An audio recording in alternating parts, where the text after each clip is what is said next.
talking about how people have hurt you. And so your heart is thinking about that people have hurt you when you think about your life. Right? When you consider your life, you're considering the things people have done to you, the things people have said to you. That life isn't your life. Right? God's trying to persuade you this life that you're all the time thinking about as if it was your life, that's not your life. Right now, when you think about your life, you're thinking about all the things people have said and done to you, the hurt. Jesus is coming to persuade you that you're dead to that life. That's not your life.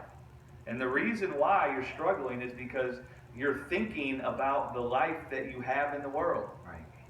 And that will make anyone depressed. Right. And I would encourage you to go back and listen to the Bible study. The whole Bible study is about how if you're experiencing fear and anxiety, it's because you're identifying with the life that's in the world as if it were your life. Right? And so being crucified with Christ is for your heart to be persuaded that that's not your life. Right? Yes. Yeah. You're dead. Persuaded of that. Yeah.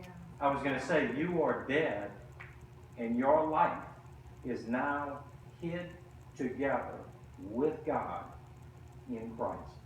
You are dead to the life that's in the world. That's right. Can no longer have a hold on her. So No longer should have a voice. Lisa, I know that the carnal mind doesn't like this, but I can honestly say all I did was purpose to sit at the feet of Jesus and only hear the truth. So what I did was I separated myself from everything that wasn't the truth. Okay? I stopped listening to things that weren't the truth. Right. I didn't listen to anything that mixed law and grace. My prayer to God wasn't take this from me, take that from me, give me this, give me that. My prayer to God was that I might know Jesus and the power of his resurrection, the fellowship of his sufferings, being made conformable to his death. That became my prayer.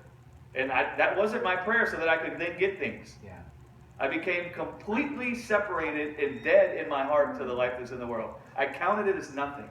I said, I'm not praying for this so I can get that. I'm praying for this just because I want to know him. Yeah. And I stopped listening to all the legalistic teaching. I stopped sitting at the feet of law teaching. I stopped sitting at the feet of spiritual warfare teaching and all this other kind of nonsense. I stopped hearing about what I needed to do to have life. I stopped hearing about what I needed to do for God to be happy with me, and I rejected anything that spoke like that. And I just sat at the feet of Jesus and heard what God had to say through Jesus. And then God brings you out of it. That's how it works. Right.